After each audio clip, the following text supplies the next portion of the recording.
Bonjour, alors je ne sais pas s'il y a du monde, mais je voulais mettre le titre de la vidéo et puis bon, c'est parti avant. Donc je ne sais pas s'il y a du monde, on va attendre un petit peu parce qu'on est peut-être un petit peu en avance. En tout cas, bonjour à toutes.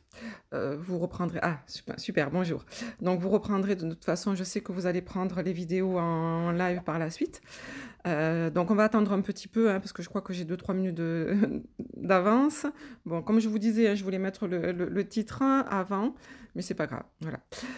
Donc bonjour Audrey, bonjour Mariam et bonjour à toutes, à tous. Alors aujourd'hui, comme je vous disais par mail, ou comme je vous disais également sur Facebook, on va regarder le rapport Giampino. Alors pourquoi? Parce que déjà c'est une demande d'une candidate, de plusieurs candidates même. Voilà, bonjour Sadi. Et tout simplement aussi, pourquoi? Parce que le rapport Giampino fait vraiment partie intégrante du référentiel. Donc du coup, c'est très important en fait que vous le sachiez. Alors avant qu'on se mette à parler du rapport Giampino, comme ça permettra également à tout le monde d'arriver un petit peu. Vous êtes très très nombreuses à m'envoyer des messages, vous êtes très inquiètes. Est-ce que vous vous sentez prête? Est-ce que vous ne vous sentez pas prête pour l'examen qui arrive en septembre? C'est normal. C'est tout simplement, on va dire, le stress de l'examen qui arrive. Vous venez de recevoir vos convocations pour certaines. Pour d'autres, elles sont peut-être encore sur le chemin. Ne vous inquiétez pas, elles vont arriver. Donc c'est tout à fait normal en fait que tout simplement on ait cette notion de stress et que on ait envie tout simplement d'abandonner alors qu'on est vraiment à côté du but. Hein. Moi, ce que je voudrais vous dire, c'est tout simplement n'attendez pas d'être parfaite. Personne n'est parfait. Voilà, personne n'est parfait, y compris moi, hein, voilà. Donc tout simplement, n'attendez pas d'être parfaite, de vous dire je serai peut-être plus parfaite en juin l'an prochain. Non, franchement non. Dites-vous que cette notion de j'ai envie de tout abandonner, je me sens pas prête, je suis pas parfaite, c'est parce que tout simplement il y a l'examen qui arrive. C'est normal, c'est tout simplement une notion, si vous voulez, psychologique, c'est votre état psychologique qui tout simplement est en retrait parce qu'il doit faire face à une situation qui va un petit peu vous stresser. Dites-vous que si vous attendez juin l'an prochain, ça sera pire parce que tout simplement vous allez vous mettre une telle, on va dire, un tel stress pendant ne serait-ce que 6 mois, 6, 7, 8 mois. En plus, ça, malheureusement, on ne sait pas du tout encore ce qui va se passer en juin l'an prochain. Hein. Est-ce que le corona sera terminé, ainsi de suite? On ne sait pas du tout. Donc, sincèrement, allez-y. Comme je vous dis, hein, je répète, personne n'est parfait.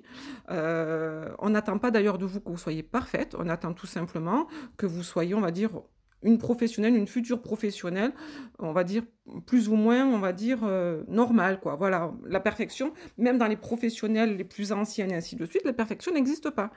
Donc voilà, donc ça c'était juste un petit peu pour vous rassurer déjà, hein, allez-y, franchement allez-y, ne stressez surtout pas et dites-vous en fait si vous voulez pas y aller, c'est pas parce que vous n'êtes pas prête, parce que vous êtes prête pour beaucoup, à 90% vous êtes prête, c'est parce que tout simplement c'est votre psychique en fait qui fait un état de recul. Voilà, donc ça c'était juste un petit peu en attendant que vous arriviez. Donc maintenant, comme je vous disais, on va rappeler tout simplement le rapport Giampino. Donc le rapport Giampino, déjà, qu'est-ce que c'est que ce fameux rapport Giampino? Le rapport Giampino, tout simplement, c'est déjà Sylviane Giampino, c'est une psychologue spécialisée dans la petite enfance. L'État français lui a demandé en 2016, hein, je dis bien l'État français, ce n'est pas, on va dire, une écrivain ou une psychologue qui a décidé de faire un rapport. Non, c'est la demande de l'État français, et notamment du ministère de la Solidarité et de la Santé, qui, je vous rappelle, est le spécialiste de la petite enfance dans le domaine de la petite enfance. Donc l'État français lui a demandé en 2016 de mettre en place un rapport dans un but tout simplement d'améliorer la relation professionnelle-enfant. Donc c'est un rapport qui fait 261 pages. On ne vous demande pas bien sûr de lire les 261 pages. On ne vous demande pas non plus de connaître entièrement les 261 pages. À savoir quand même que c'est un rapport qui est spécialisé pour les 0-3 ans. Hein, voilà. Ce qu'on vous demande vraiment, c'est de connaître en fait essentiellement 2-3 notions très importantes et qui, je vous rappelle, hein, font partie intégrante de votre référentiel. Dans le référentiel, notamment dans la partie T1, qui, je répète, en principe, fait partie tout simplement de l'EP1. La partie T1, c'est l'EP1. Mais attention, comme je vous disais la semaine dernière, le T1, c'est pour l'EP1, l'EP2 et l'EP3. C'est ce qu'on appelle, hein, tout simplement, on va dire, une matière transversale. Donc, dans cette partie T1, si vous regardez bien, pour ceux qui ont le référentiel, vous regarderez bien, en fait, on vous précise que vous êtes censé connaître les sphères de développement de l'enfant et la dimension globale et interactive de l'enfant. Ben, tout ça, tout simplement, c'est le rapport Giampino. Voilà, c'est Giampino qui en a parlé. Donc, c'est quelque chose, en fait, ce fameux rapport est vraiment la base de votre référentiel. Alors, qu'est-ce que c'est que en gros, quelles sont les grandes dimensions de ce rapport? Tout simplement, Giampino considère que pour amener l'enfant à bien se développer, permettre à l'enfant de bien se développer sur le plan psychologique, je vous rappelle, c'est une psychologue, sur le plan psychologique, il faut prendre en compte tout simplement les sphères dynamiques, globales et interactives de l'enfant. Je répète, les sphères dynamiques, globales, interactives de l'enfant. Donc, qu'est-ce que c'est que la sphère? On va partir d'abord sur la sphère globale. Qu'est-ce que c'est que la sphère globale? Ben, tout simplement, les sphères globales, c'est l'enfant, on va dire, dans son intégralité. Il y a 5 sphères. 5 sphères qui sont tout simplement la sphère langagière, la sphère motrice, la sphère cognitive, la sphère sociale et la sphère affective. Et pour que vous, en tant que futur professionnel, vous puissiez permettre à l'enfant, on va dire, de bien se développer sur le plan psychologique, sur le plan affectif, vous devez tout simplement maîtriser ces 5 sphères pour lui permettre tout simplement de répondre à ses besoins. En fait, en gros, ça va être, c'est pour ça que ça fait partie de la partie T1, si vous voulez, de la partie EP1 plutôt, T1, voilà. En fait, quand vous allez proposer, si vous voulez, une activité ou un soin, par exemple, prenons une activité, je ne sais pas, moi, pâte à sel, ce que vous voulez, une activité, si vous ne maîtrisez pas la sphère motrice, par exemple, comment voulez-vous proposer une activité à un enfant en fonction de son âge? Il faut savoir qu'un enfant de 6 mois, par exemple, ne pourra pas faire de la pâte à sel, il ne va pas pouvoir mélanger et ainsi de suite. Donc, du coup, on ne pourra pas le lui proposer. La pâte à sel, on va peut-être commencer à lui proposer. Alors, attention, ça, je vais y revenir après, c'est dans la sphère dynamique, on va en parler après. Mais on va pouvoir commencer à proposer la pâte à sel, la pâte à modeler, la peinture, dès que l'enfant va commencer à maîtriser la pince. Alors, pas forcément la pince fine, ça peut être la pince globale, la pince fine, mais dès que l'enfant va pouvoir tout simplement tenir quelque chose entre ses mains. Donc ça va dépendre de l'enfant, je vais vous le dire après. Ça dépend bien sûr de l'âge de l'enfant. Il n'y a pas d'âge fixe. C'est ce que Giampino nous affirme, il n'y a pas d'âge fixe, puisqu'on va le voir après, ces sphères, on va dire, évoluent en fonction de X raisons. Donc c'est ça en fait, prendre en compte la sphère motrice de l'enfant, que vous avez en garde, que vous avez en EP3, pourquoi pas, ou que vous avez en EP1, c'est tout simplement montrer que vous êtes une vraie professionnelle et que vous avez tout simplement proposé une activité qui correspond exactement à l'enfant. C'est pareil pour le côté, on va dire, si vous voulez, social, pourquoi pas. Vous allez proposer, pourquoi pas, une activité, on va dire, petite scénette, ce qu'on appelle des scénettes ou du théâtre, ainsi de suite. Pourquoi pas un enfant, en fait, qui est un petit peu introverti, qui est un petit peu timide, qui n'ose pas parler. Ben, tout simplement, votre activité va lui permettre de se développer, on va dire, de parler, de s'extérioriser. Mais si on voit forcément que l'enfant en fait, est en retrait, même avec votre scénette, votre petite activité, tout simplement, il ne faut surtout pas, on va dire, lui imposer. C'est ce que Giampino insiste bien, tout simplement, on ne stimule plus l'enfant. Voilà. Ça, c'est une grande nouveauté aussi pour Giampino. La stimulation de l'enfance qu'on faisait, on va dire, avec nos grands-mères, ainsi de suite, que moi j'ai connu, peut-être pas vous, mais voilà, que beaucoup peut-être ont connu, on stimulait l'enfant, on lui imposait, on va dire, à partir du très jeune âge, on lui imposait de faire quelque chose, une activité. Et on était tout fiers en tant que parents ou en tant que professionnels, mais surtout en tant que parents, parce que notre enfant, il avait mieux fait que les autres. Il y était arrivé alors que les autres n'y étaient pas arrivés. Ben ça, Giampino, elle dit non, stop. Parce que tout simplement, on ne prend pas en compte la sphère affective de l'enfant. Le côté affectif, on respecte l'enfant. Si l'enfant est capable de le faire, on le lui propose, on laisse libre cours à l'enfant, tout simplement, de faire ce qu'il a envie de faire. On lui propose les choses, mais s'il ne veut pas, attention, c'est ça aussi le mot, c'est proposer. Ne dites pas dans vos fiches, ou en tout cas, ou à l'oral, ne dites pas « je demande à l'enfant »,« je donne à l'enfant ». Non, dites « on propose ». C'est un petit peu, si vous voulez, la méthode Montessori. On propose à l'enfant, on n'impose pas, on ne donne pas à un enfant. Alors, je répondrai à vos questions après, parce que je vois qu'elles arrivent, mais on verra après, parce que sinon, je ne vais pas y arriver. Voilà, donc ça, c'est tout simplement la prise en compte des sphères de l'enfant. Donc, je répète, motrice, motricité cognitive. Alors cognitive, pour ceux qui ne comprennent pas, c'est l'intellectuel, hein, on va dire l'intelligence. Est-ce que l'enfant est capable de comprendre une consigne? Est-ce que l'enfant est capable de mémoriser une consigne? C'est pareil, vous allez proposer une activité si vous voulez, peinture, pourquoi pas, à un enfant, dans le but, dans l'espoir de lui apprendre les couleurs, pourquoi pas, mais à partir d'un certain âge. On va pas peut-être proposer... Alors attention, il y a bien sûr ce qu'on appelle la peinture sèche, où on peut la proposer, cette peinture sèche, hein, à partir de 6 mois, mais alors là, bon, l'enfant, en fait, c'est juste le côté, il va s'amuser. La peinture sèche, pour ceux qui ne connaissent pas, c'est on met, on va dire, dans une poche plastique transparente, avec une feuille à l'intérieur de la peinture, qu'on scotche, et puis là, on le propose à l'enfant et l'enfant, en fait, s'amuse à étaler avec ses petites mains, on va dire, la peinture sur la feuille plastique. Donc, du coup, c'est ce qu'on appelle la peinture sèche. Alors, bien sûr, ça fait plein de petits on va dire, couleurs partout, hein, mais c'est purement sensoriel. L'enfant, en fait, en gros, il va découvrir les sens, mais sur le plan cognitif, il n'est pas encore capable, à 6 mois, de connaître les couleurs. Il n'est pas encore capable non plus, on va dire, de compter, de s'exprimer à sa façon. Attention, hein, bien sûr qu'il est capable de s'exprimer, mais de parler, de dire certains mots. Donc en fait, c'est ça le côté cognitif. Voilà. Après, elle parle, en fait, Giampino parle tout simplement du développement interactif. Alors, interactif, ça veut dire quoi? Je vous répète, hein, développement global, interactif et dynamique. Voilà, c'est vraiment les 3 mots que vous devez retenir. Donc, interactif, ça veut dire quoi? Ça veut dire tout simplement prendre en compte l'environnement de l'enfant. L'enfant, c'est une personne, déjà ça c'est important, pour Giampino, l'enfant est une personne. Dès sa naissance, ce n'est pas un enfant, elle le considère comme une personne, dès sa naissance et même bien avant sa naissance. Parce que si on lit Giampino, en fait, dès sa conception, l'enfant commence tout simplement à ressentir des sens, des émotions.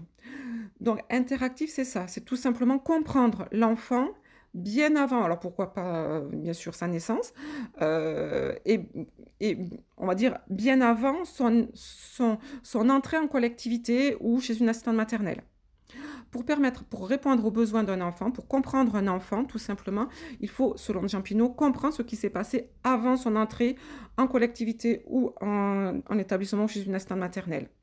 Donc, en fait, bien sûr, c'est poser des questions aux parents. Alors bien sûr, c'est toujours très délicat de poser des questions, mais est-ce que l'enfant, on va dire, entre sa conception, entre ses 0 et ses 3 ans, est-ce que tout simplement il y a eu un divorce? Est-ce qu'il y a eu une séparation? Est-ce qu'il y a eu tout simplement un décès? Est-ce qu'il y a eu une naissance?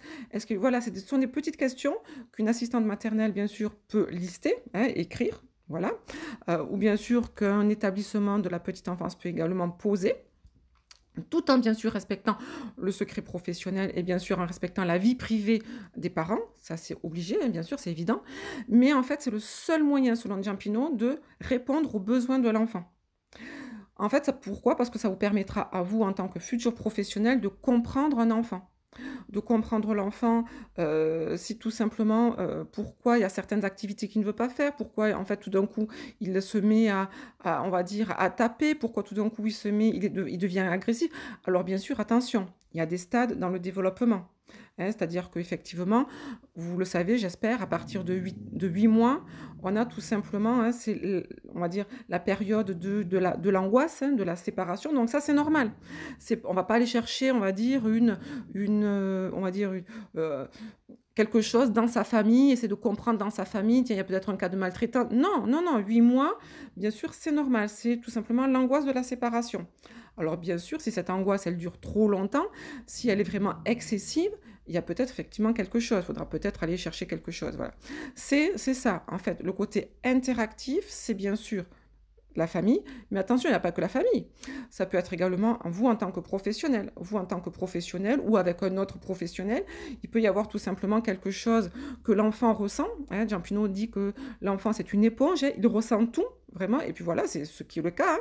Donc l'enfant ressent tout, et donc peut-être que si vous, en tant que professionnel ou un autre professionnel, a tout simplement une attitude pas forcément bienveillante, on va y revenir après, le côté bienveillant, parce que ça aussi c'est quelque chose de très important pour Giampino. n'a pas forcément une attitude bienveillante, ben, l'enfant tout simplement va le ressentir et donc du coup ça va le perturber sur le plan du développement, de son développement affectif. Il va se renfermer sur lui-même, même si c'est une seule personne, on va dire, dans la structure, l'enfant tout simplement va le ressentir comme, on va dire, quelque chose qui va l'angoisser et donc du coup on va dire, il va s'enfermer sur lui-même. Donc ça, c'est le côté interactif, hein. Le côté interactif, donc je répète, c'est la famille, mais également le professionnel et c'est bien sûr également l'environnement, le cadre. Est-ce que tout simplement, on va dire, dans une collectivité, il y a suffisamment de jouets? Est-ce que tout simplement les jouets sont adaptés à l'enfant? Voilà, ça c'est le côté interactif qui va permettre à l'enfant de se sentir en sécurité. Après, vous avez la sphère, quoi, le côté dynamique. La dimension dynamique, pardon, on ne parle pas de sphère, on parle de dimension dynamique. Alors ça, c'est une grande nouveauté pour Giampino, hein, voilà, et que tout professionnel doit prendre en compte. Elle affirme que l'enfant n'a plus d'évolution, on va dire, en ligne droite.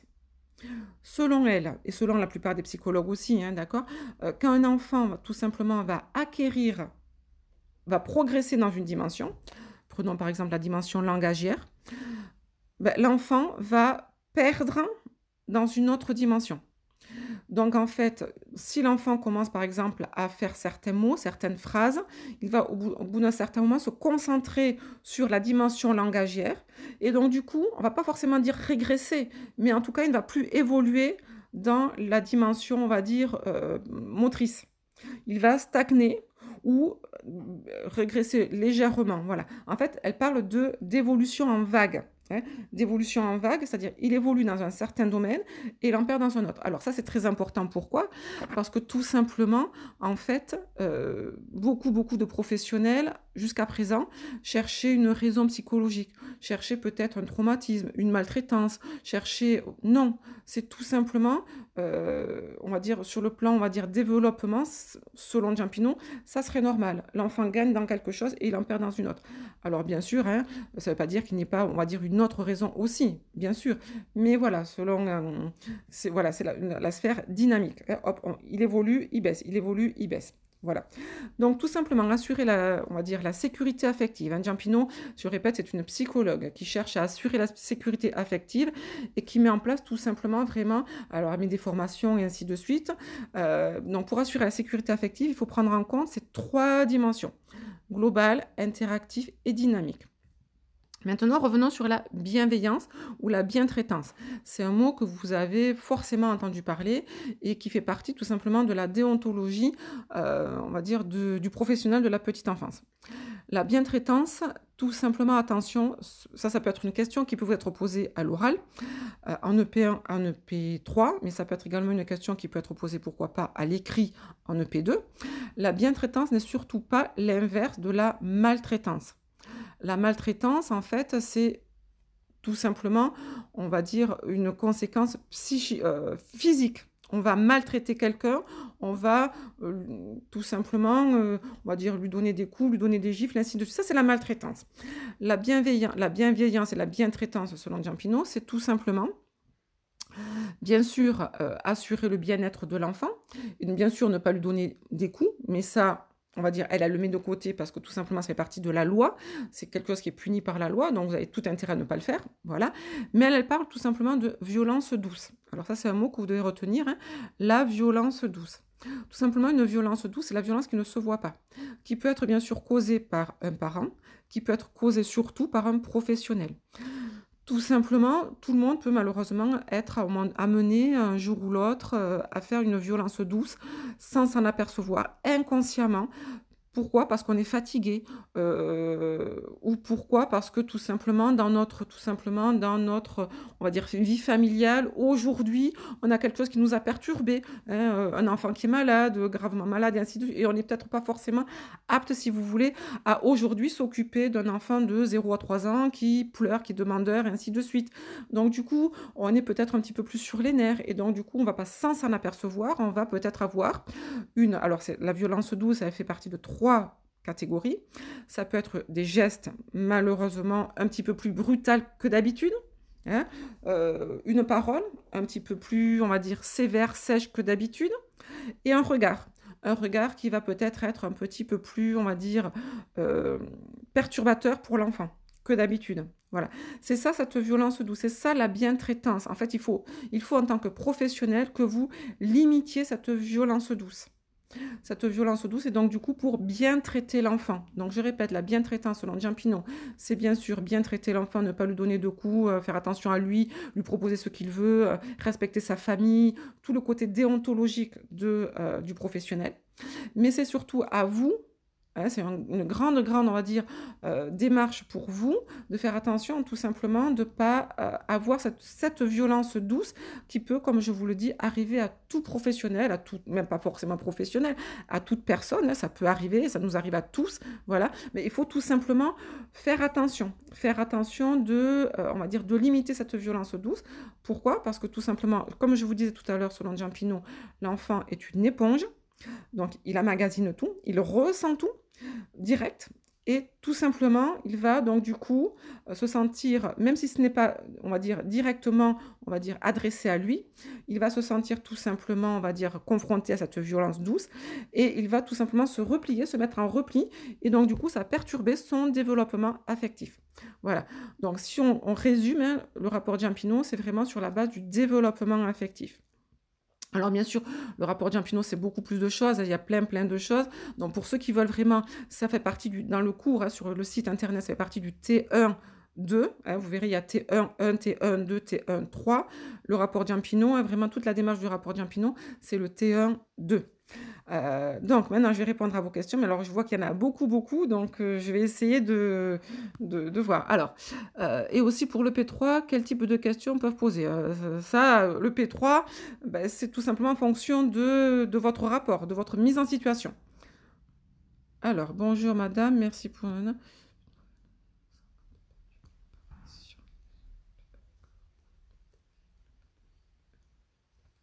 Alors, le P2, ça c'est Rahima. Bah, le P2, est-ce que vous pouvez m'aider sur le P2? Le P2, oui, vous avez déjà les cours en fait sur le site, tous les cours, tout ce qu'il faut connaître. Et puis après, le P2, bon, on verra plus tard ça. On va essayer de répondre vraiment aux questions, on va dire. Alors, il faut utiliser des mots professionnels. Alors, ça c'est quoi? Télélie. Alors, Mariam. Ah, oui, par exemple, on dit pas les fesses, plutôt le siège de l'enfant, tu as compris. Oui, ça c'est bien, vous motivez, c'est très bien. Voilà, bon, Télénie, vous avez répondu à Myriam, donc c'est bien. Je suppose qu'il y a Myriam Alors, dans ma fiche P1, doit-on parler au présent ou au passé? Alors là, franchement, Charlotte, vous stressez pour rien, comme vous voulez. Il n'y a pas de, voilà, hein, il n'y a pas d'obligation, voilà, vous répondez comme vous voulez. Donc voilà, effectivement, il faut utiliser des mots professionnels. Ça, je ne sais pas qui c'est qui a répondu ça, mais oui, il faut essayer d'utiliser des mots professionnels. Mais attention, utilisez également des mots, on va dire, simples, que vous maîtrisez. Hein. Je répète aussi, en fait, l'examinateur, là, on est en EP1, l'examinateur va prendre vos fiches. Alors, soit il les a reçues chez lui pour ceux qui les ont envoyés, soit tout simplement vous les lui amener le jour J. Donc c'est pour ça qu'ils sont deux examinateurs, pendant qu'il y en a un qui va vous écouter, l'autre tout simplement va commencer à lire et à regarder ce qu'il faut poser comme question. Voilà. Faites attention aux mots que vous dites. Hein, pour ceux qui ont travaillé déjà avec moi, vous avez bien compris en fait que chaque mot, l'examinateur va le reprendre. Tous les mots que vous avez dit, l'examinateur, tout simplement, en fait, dans une fiche, si votre fiche, elle fait, je ne sais pas, 800 mots, par exemple, je ne sais pas, voilà, à 800 mots à peu près, ben, dites-vous que du coup, il y a 800 questions possibles. Voilà. Ça, c'est pour le P1. Tous les mots que vous avez mis en place sur votre fiche peut amener une question. Voilà. D'accord? Voilà. Donc ça, c'est très important. Faites également attention à ce que vous allez dire à l'oral. Tous les mots que vous allez dire à l'oral, c'est ce qu'on appelle des messages subliminaux. Tout simplement, tout ce que vous allez dire va également, hop, l'examinateur, tiens, ça, je n'avais pas pensé à cette question, mais c'est bien, je vais la lui poser. Donc faites attention également à tout ce que vous dites à l'oral. Je vous rappelle également que sur une fiche, vous n'êtes pas obligé de tout dire. Parce que si vous dites tout, en fait, ben, l'examinateur, tout simplement, il va aller chercher ce qu'on appelle la petite bête. Il va essayer d'aller chercher une question qu'il n'a pas vue, auquel vous n'avez pas pensé. Il va essayer de chercher quelque chose derrière, d'un petit peu plus compliqué. Alors qu'effectivement, si vous avez volontairement fait exprès de ne pas tout dire, ben, l'examinateur va tout simplement vous poser des questions. Attention, je vous rappelle que en une fiche, d'ailleurs, c'est des fiches. Hein, attention, je répète ça, je l'ai déjà dit, ce sont des fiches, ce ne sont pas des romans qu'on attend. Je vois trop trop de romans quand je fais des corrections de vos fiches, hein. C'est une fiche. Donc une fiche, c'est quoi? C'est pour ça, je le répète, qu'il y a des académies qui ont mis en place une trame obligatoire ou un tableau carrément à remplir. C'est ce que les examinateurs attendent. Hein, voilà, c'est des fiches. Donc des mots courts, quitte à mettre des tirets, des puces, voilà. Faites attention à tout ça et l'examinateur ne veut pas quelque chose de complet. Voilà, c'est une fiche. C'est ce qu'on appelle en fait en gros une aide-mémoire. Alors après, qu'est-ce que vous m'avez dit? Un enfant avale un gros morceau de pâte à modeler et il s'étouffe. Voilà, qu'est-ce qu'on peut faire? Bah alors là, tout simplement, Myriam, hein, avec vos questions, mais tout simplement, c'est la méthode. Alors déjà, ça dépend bien sûr de l'enfant. Hein, je vous rappelle qu'il y a deux possibilités lorsqu'un enfant s'étouffe. Donc c'est la méthode Emlich. Tout simplement, si c'est un enfant qui a moins de 12 mois, bah, là, tout simplement, l'enfant qui a moins de 12 mois, vous ne pouvez pas l'asseoir sur vos genoux. Donc du coup, il faut tout simplement le mettre couché. Hein, le coucher, on va dire, sur votre avant-bras, en lui ouvrant la bouche comme ça avec vos deux mains, en lui ouvrant la bouche, tout simplement, en tapant avec votre main sur le thorax, voilà, pour tout simplement, et une fois que, pour essayer justement de le faire, on va dire, de le faire recracher. Si par contre l'enfant a plus de 12 mois qu'il peut s'asseoir, donc là vous le faites asseoir sur vos genoux, et donc là on met les mains comme ça, et on remonte, c'est la méthode Emlich, de toute façon vous allez voir, hein, il y a plein, vous tapez méthode Emlich sur internet, vous allez trouver, vous l'avez également dans mes cours, et on remonte tout simplement avec, on remonte, on essaie de faire 5 remontées, et après on tape également 5 fois dans le dos. Voilà. Pâte à modeler. Attention, également, ça c'est une question qui peut être posée bien sûr à, on va dire, le jour de l'EP1 ou le jour de l'EP3. Répondez déjà directement à l'examinateur, ça ne peut pas arriver. Pourquoi? Surtout si vous avez un seul enfant. Bon, si vous avez un groupe de 4 enfants, OK, c'est ce qu'on appelle la gestion du groupe. Il faut avoir des yeux un petit peu partout et peut-être effectivement que là, un enfant, vite fait, aura mis la pâte à modeler à la bouche, ainsi de suite, voilà. Si vous avez un ou deux enfants, si vraiment vous laissez l'enfant mettre la grosse pâte à modeler, déjà, c'est que vous avez oublié de lui rappeler les consignes. Donc ça, c'est une faute professionnelle. Avant chaque activité, on met en place des consignes. Il ne faut surtout pas faire ça, il ne faut surtout pas faire ça. Voilà. Attention, on n'est pas non plus dans la négation, on n'est pas tout simplement à mettre en place des consignes, des règles. Ça fait partie tout simplement de la sociabilisation. On apprend à l'enfant à avoir un rituel. Hein, on apprend à l'enfant à vivre en société. Dans la société, il y a des règles et l'enfant, dès le plus jeune âge, doit les apprendre. Donc, les consignes font partie de la vie en société. Il faut savoir également que la frustration, ça également c'est quelque chose qui est très important pour Giampino, d'ailleurs, hein, elle le dit, hein, la frustration fait partie intégrante de l'enfant. Il faut que l'enfant soit frustré, c'est-à-dire pas obligé qu'il arrive à tout le temps et pas obligé non plus de lui passer tous ses caprices, entre guillemets, de faire tout ce qu'il veut. Non, on met des limites. Ça fait partie tout simplement de la vie en société. Et en mettant des limites, l'enfant en étant frustré va tout simplement apprendre par lui-même et tout simplement également, on va dire, se dépasser. Voilà, tout simplement, hein, c'est pour ça qu'il ne faut pas non plus proposer des activités qui soient trop faciles pour l'enfant. Si vous proposez une activité qui est trop facile pour l'enfant, bah déjà, l'enfant va s'ennuyer, et puis il ne va pas progresser, et puis il ne sera pas frustré. Donc du coup, il ne va pas évoluer. Il faut proposer bien sûr une activité qui soit un petit peu, alors je dis pas difficile pour l'enfant, pas du tout, mais qui soit, on va dire, adaptée à l'enfant avec un cran un tout petit peu au-dessus. Ce qui va permettre à l'enfant, bien sûr, d'y arriver à sa manière, peut-être d'avoir des petites erreurs, des petites, on va dire, notions où il ne va pas forcément effectivement y arriver. Donc cette notion de frustration, tout simplement pour Giampino, est quelque chose d'important qui va lui permettre tout simplement, ok, il est frustré aujourd'hui, ben, demain, il fera mieux. Demain, justement, il va se dépasser. Alors, bien sûr, ça sera à vous, en tant que professionnel, de l'encourager, de le rassurer, avec des mots, bien sûr, bienveillants, des mots doux. Hein, voilà, il ne faut surtout pas le laisser, bien sûr, en échec, dans la situation d'échec. Il faut surtout, du coup, lui reproposer l'activité. Alors peut-être pas forcément aussi difficile, mais et pourquoi pas l'aider, lui montrer comment faire, pour lui expliquer. Voilà, en fait. Surtout, attention à ne pas faire à sa place, mais tout simplement, cette notion de frustration pour Giampino est très importante. Voilà, il faut que l'enfant se sente légèrement, attention, pas non plus que l'enfant n'arrive absolument rien à faire de A à Z.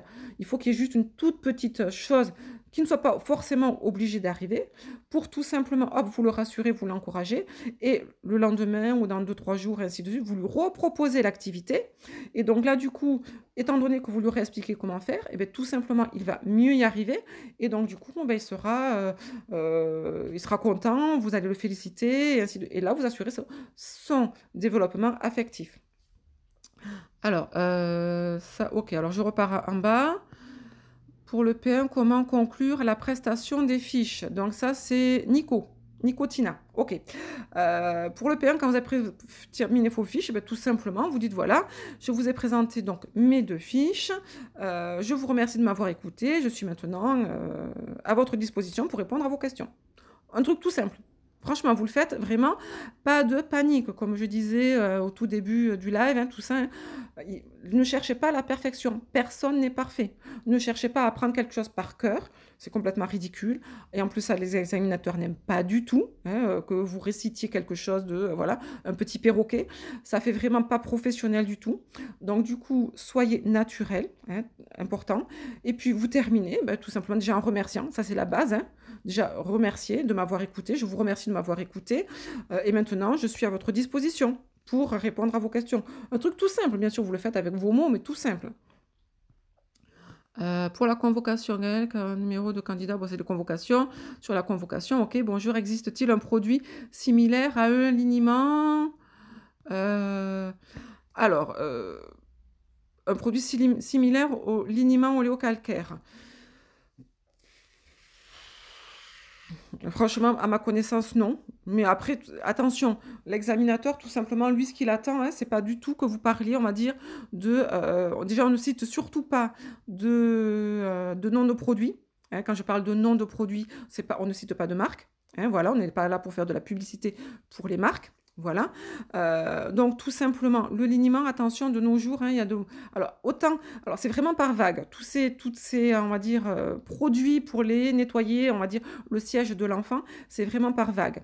À une époque, c'était du lait, du coton, après, ça a été du liniment, après, ça a été de l'eau micellaire, après, ça a été de l'eau, du savon. C'est par vague, c'est également par structure, c'est par mode. Il y en a même qui mettent maintenant, on va dire, les crèches ou les micro-crèches qui se disent un petit peu bio, environnementale et ainsi de suite, qui utilisent tout simplement de l'eau avec des huiles essentielles.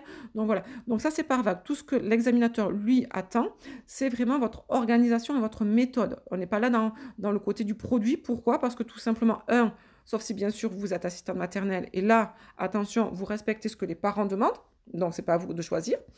Et en 2, si vous travaillez ou si vous avez été stagiaire en crèche, là c'est pareil, c'est la crèche qui dessine ou c'est les parents pour X raisons. Donc c'est pas à vous de choisir. Donc en fait, en gros, ne vous prenez pas la tête pour les produits, parce que tout simplement, les produits, en fait, on va dire pour les sièges des enfants, hein, ce sont les structures qui décident et les parents.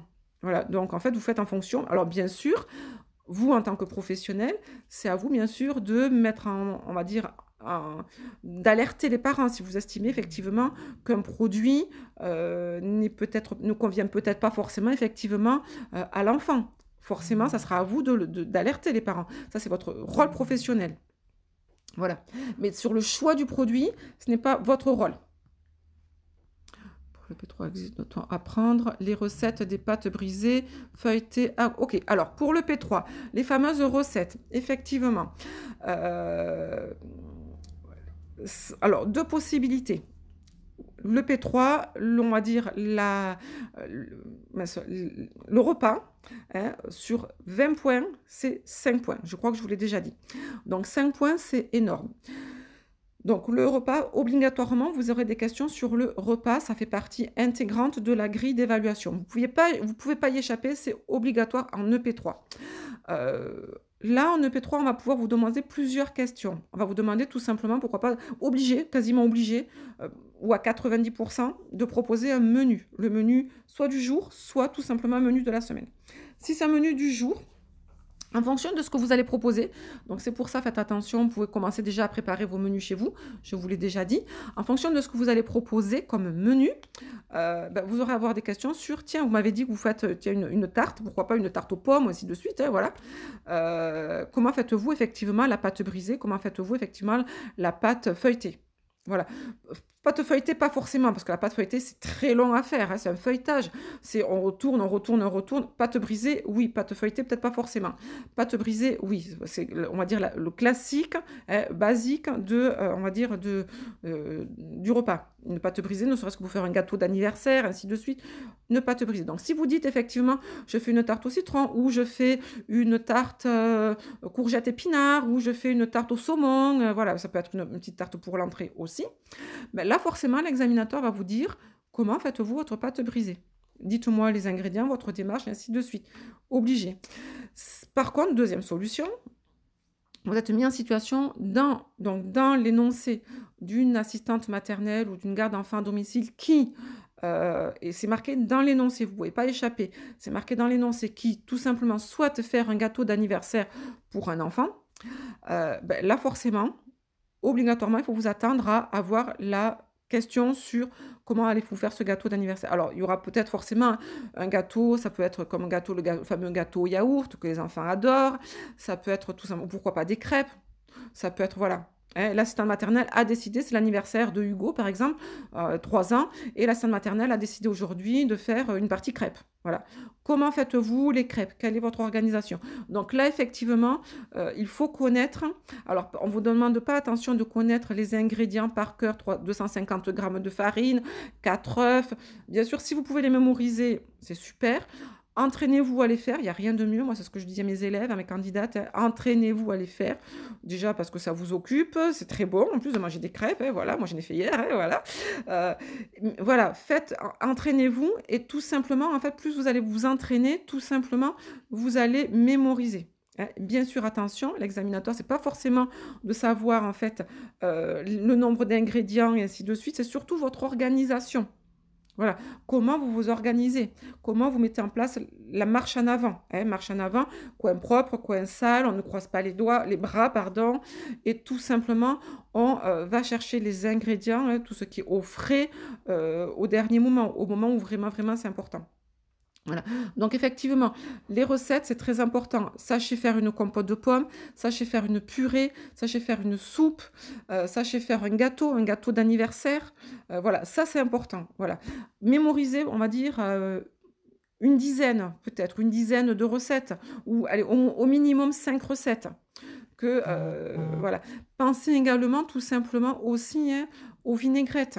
Hein. Pourquoi? Parce que tout simplement, à partir d'un certain âge, vers 2 ans à peu près, on va donner, ou 18 mois, ça dépend, vous avez compris, tout simplement du sphère de développement de l'enfant.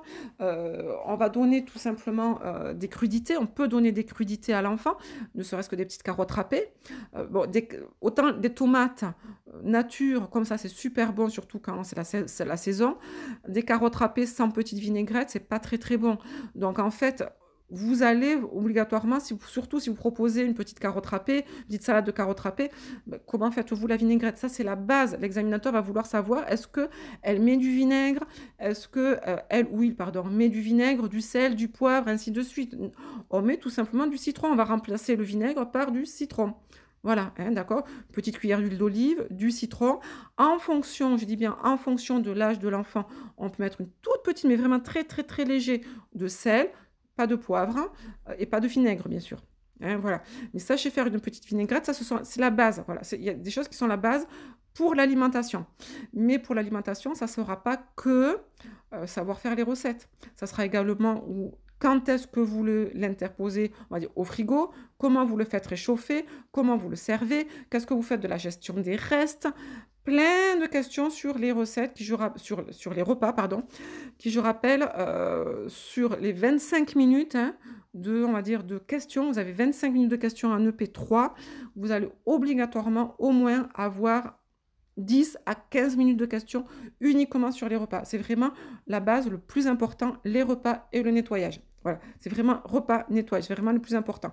Pour assurer la sécurité, bien sûr, alors là, on n'est peut-être pas forcément dans la sécurité, on va dire, affective de l'enfant, quoique, mais on est surtout dans la sécurité, si vous voulez, physique, permettre à l'enfant de ne surtout pas avoir de maladie. Hein, permettre à l'enfant qu'il n'y ait pas d'intoxication alimentaire. C'est surtout ça la base, hein, le repas. C'est les intoxications alimentaires.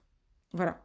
Alors quand je disais sécurité affective, si l'enfant tout simplement va lui faire plaisir, on lui fait un petit gâteau et tout ça, on assure sa sécurité affective. Voilà. Mais c'est surtout sa sécurité, on va dire de la santé. Bon, conclure, c'est bon, j'ai répondu. Qu'est-ce que vous me dites là? Présentation de l'arrivée par des fiches, présentation, structure, une astuce. Ah, qu'est-ce qu'elle me dit? Mandy, qu'est-ce que vous me dites? 5 minutes de présentation, je n'arrive pas à présenter la fiche, présentation dans la structure, une astuce. Ben, tout simplement, il faut, Mandy, vous entraîner, il faut résumer. Vous devez absolument résumer, on va dire, vous ne pouvez pas tout dire. Je rappelle que 5 minutes, ça c'est une question qui me revient tout le temps, tout le temps, tout le temps. 5 minutes, ce sont les 2 fiches. Les 2. C'est-à-dire, en gros, c'est 2 minutes et demie la première structure, la première fiche, pardon, et 2 minutes et demie la deuxième fiche.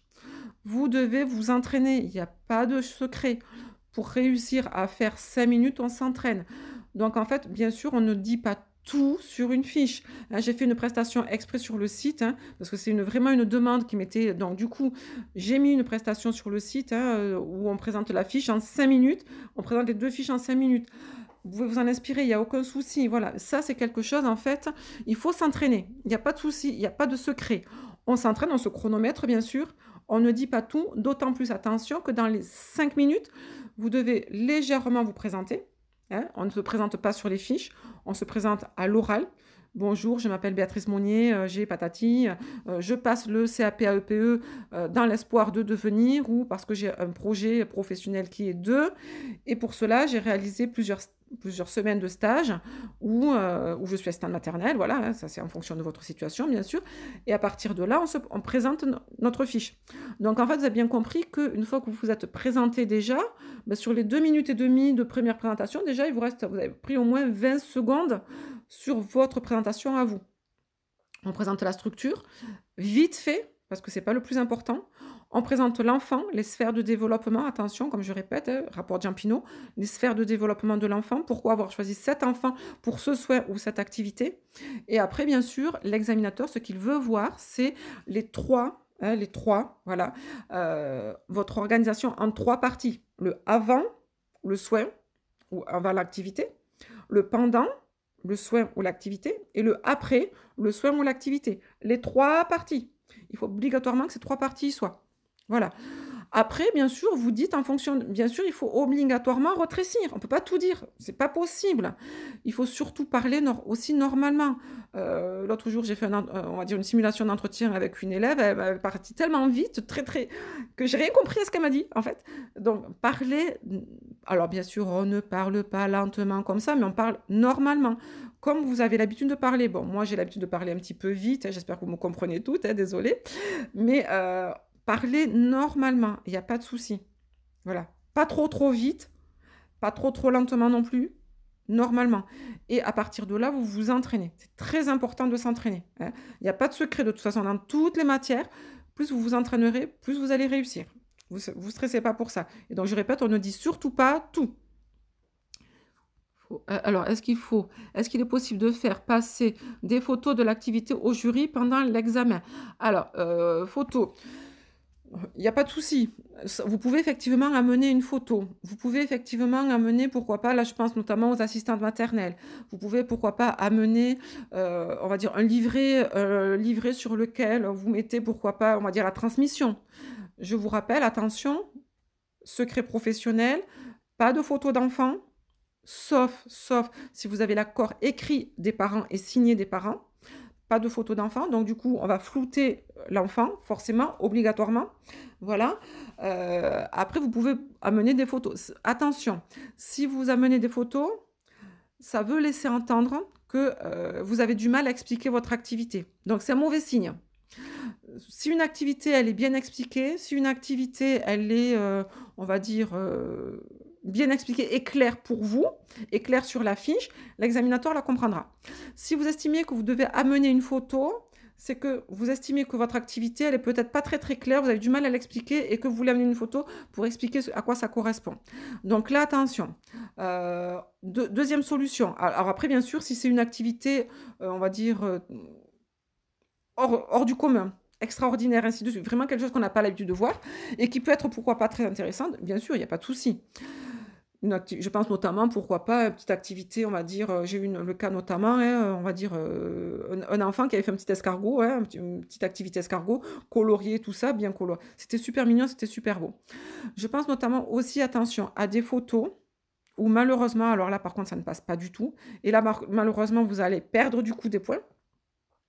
Je pense notamment à des photos qui sont trop parfaites, où l'activité en fait, en gros, elle est tellement parfaite que tout simplement l'examinateur va se dire: «Est-ce que c'est réellement l'enfant qui l'a fait? Ou est-ce que c'est pas tout simplement l'assistante maternelle qui l'a fait, un parent?»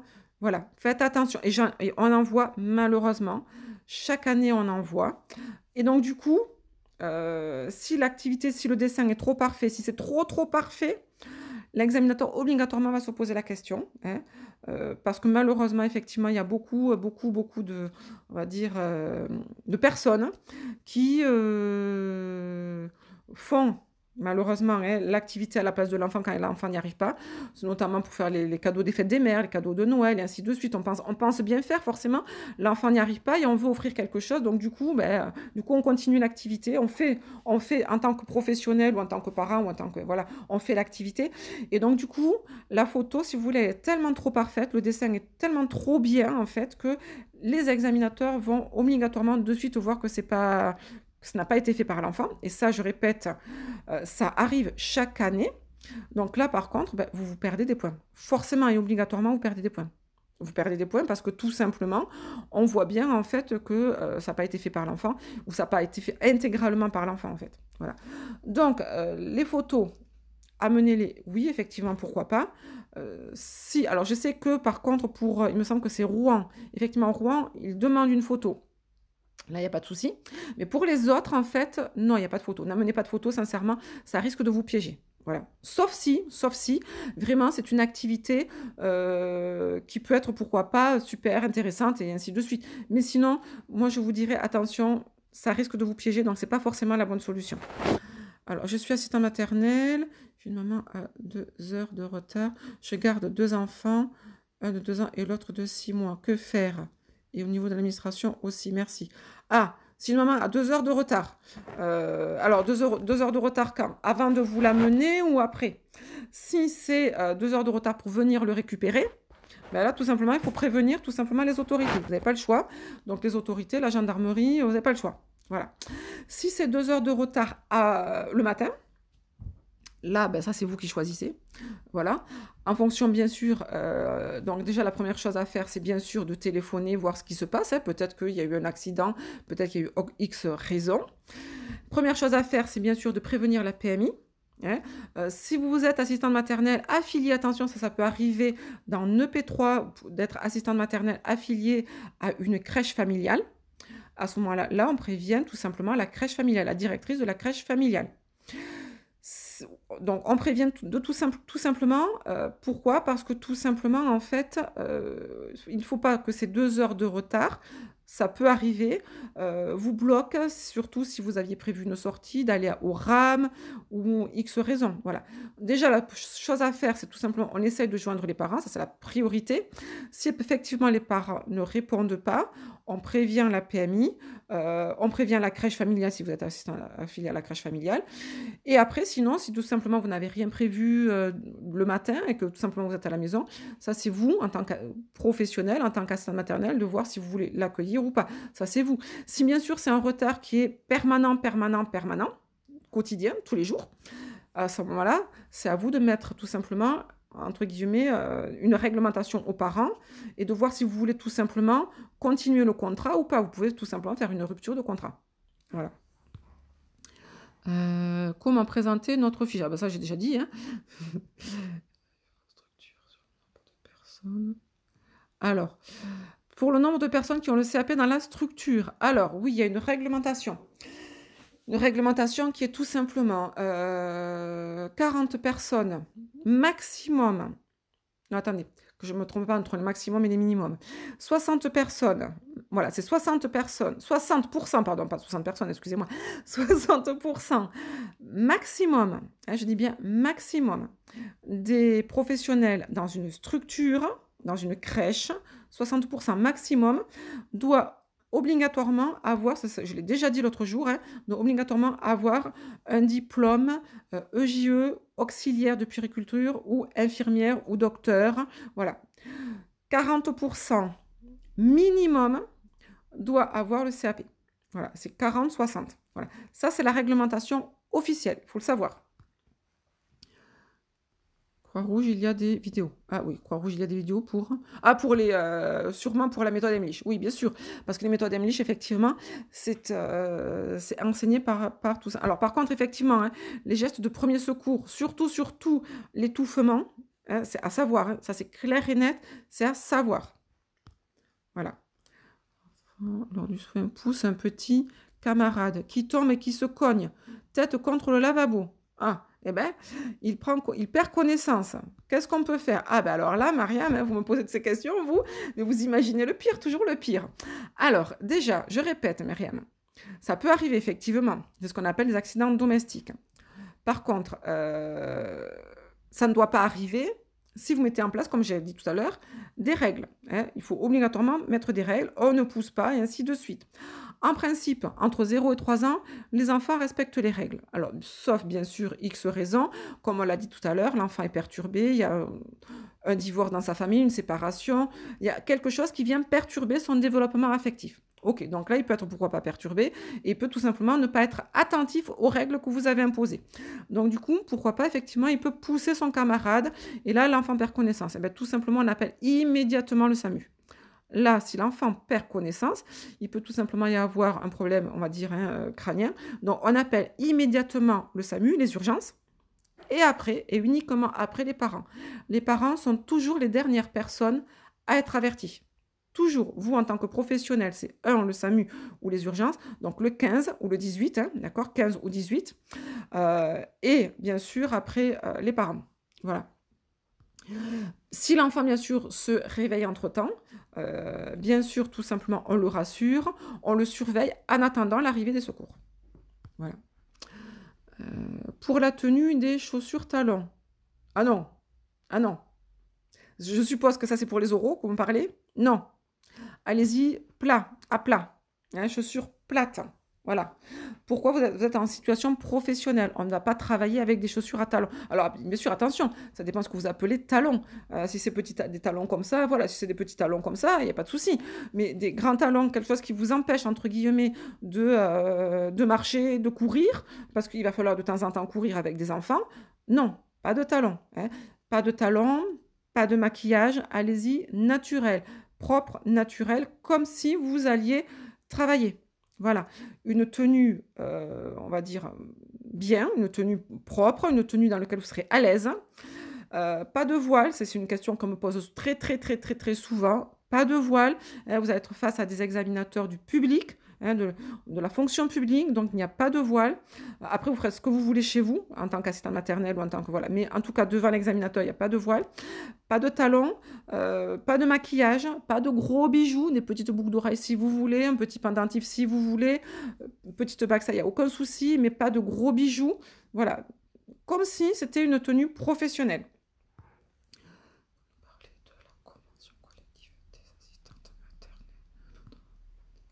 Alors, la convention collective des assistantes maternelles, peut-on avoir des questions dessus sur le côté administration, contrat? Oui, bien sûr, vous allez avoir forcément des questions dessus. J'ai fait tout un énorme cours, quoi, un énorme, je ne sais plus combien de pages, mais un gros cours dessus, effectivement. Ça fait partie, effectivement, on va dire, des obligations, on va dire, obligation des assistantes maternelles, la réglementation des assistantes maternelles, leurs devoirs, leurs droits. Ça, c'est, on va dire, une question EP3. Effectivement, alors cette question, cette partie-là, si je me rappelle bien, dans l'EP3, elle est notée, je ne me rappelle plus, sur 3 points, je crois, je ne sais plus, quelque chose comme ça. Voilà. Donc, quels sont les droits? Quels sont les devoirs? Bien sûr, la déontologie de l'assistante maternelle. Comment devient-on assistante maternelle? L'agrément est valable pendant combien de temps? Tout ça, oui, forcément, vous allez avoir des questions dessus. À savoir qu'une convention collective, la convention collective des assistantes maternelles ou la charte des assistantes maternelles, alors la charte, l'assistante maternelle n'est pas obligée, on va dire, de la signer. Hein, elle la signe si elle veut, bien sûr. La convention collective définit effectivement le rôle et les devoirs de l'assistante maternelle. c'est tout simplement également, c'est quelque chose que le parent peut tout simplement prendre, pourquoi pas, en compte, pour savoir également ce que lui peut faire ou ne pas faire aussi. Donc la convention collective de l'assistante maternelle, c'est effectivement le cadre administratif, de l'assistante maternelle. Voilà. Donc cette convention collective, vous allez la voir sur tous les sites internet et ainsi de suite. Sinon, vous avez un cours sur ça en EP3. Je ne me rappelle plus lequel c'est par contre. Faire réchauffer au micro-ondes, sachant que la crèche où j'ai fait mon stage, je l'utilise. Le micro-ondes, vous pouvez forcément, il n'y a pas d'interdiction, ça je l'ai déjà dit dans un autre post, il n'y a pas d'interdiction. Par contre, c'est pas très recommandé. Pourquoi? Parce que ça assèche. Hein, ça assèche. Et certains, on va dire, il suffit malheureusement aussi que le micro-ondes, on va dire, soit plus vraiment, on va dire, aux normes. Et malheureusement, ça arrive. Ben, tout simplement, les aliments peuvent faire passer les ondes. Donc, c'est pas forcément l'idéal, le micro-ondes. Hein. Pour savoir si un micro-ondes, on va dire, est encore, on va dire, comment dire, conforme, pour savoir s'il ne fait pas passer les ondes, hein, je vous l'ai peut-être déjà dit, tout simplement, c'est une astuce. Hein. Vous mettez un téléphone portable dans un micro-ondes. Bien sûr, vous n'allumez pas le micro-ondes, hein, forcément, obligé, parce que sinon le téléphone portable il va exploser. Mais vous mettez un téléphone portable dans le micro-ondes et vous appelez ce téléphone portable. Si le téléphone portable sonne, ou si tout simplement ça passe, c'est que malheureusement votre micro-ondes est foutu, hein, pour être, voilà, il faut le jeter. Il laisse passer les ondes. Si par contre vous appelez et que là, il n'y a rien qui se passe, tout simplement, ça ne capte pas, on n'arrive pas à avoir votre téléphone, c'est que le micro-ondes, il est bon. Voilà. Mais sachez en fait que malheureusement, voilà, il y a beaucoup de micro-ondes, on ne le sait pas, parce qu'un micro-ondes, ce n'est pas éternel. Beaucoup de micro-ondes, malheureusement, laissent passer les ondes au bout d'un certain moment. Donc en fait, il vaut mieux les jeter. Et donc c'est pour ça aussi, en fait, hein, alors ça assèche, et en plus ça peut laisser passer des ondes. Voilà. Et en plus de ça, un micro-ondes, si ce n'est pas bien nettoyé, ça peut être également pas très hygiénique. Un micro-ondes, ça se nettoie régulièrement. Ça se nettoie, on va dire, quasiment tous les jours après utilisation. Donc c'est pour ça qu'il vaut mieux utiliser tout simplement, faire réchauffer au bain-marie. C'est beaucoup plus hygiénique, c'est beaucoup plus, ça respecte plus l'aliment. Voilà, au bain-marie ou au four, ou voilà. Micro-ondes, il vaut mieux éviter. Après, si votre crèche l'utilise, ben, votre crèche l'utilise. Ça, comme je vous dis, vous n'êtes pas responsable de ce que fait la crèche. Hein, voilà.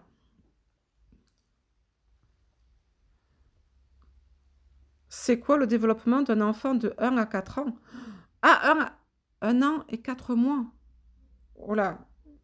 Alors ça dépend. Le développement de 1 à 4 mois, ça, sur le plan langagier, sur le plan, comme je vous disais, il y a 4, mais 5, pardon, 5 sphères de développement.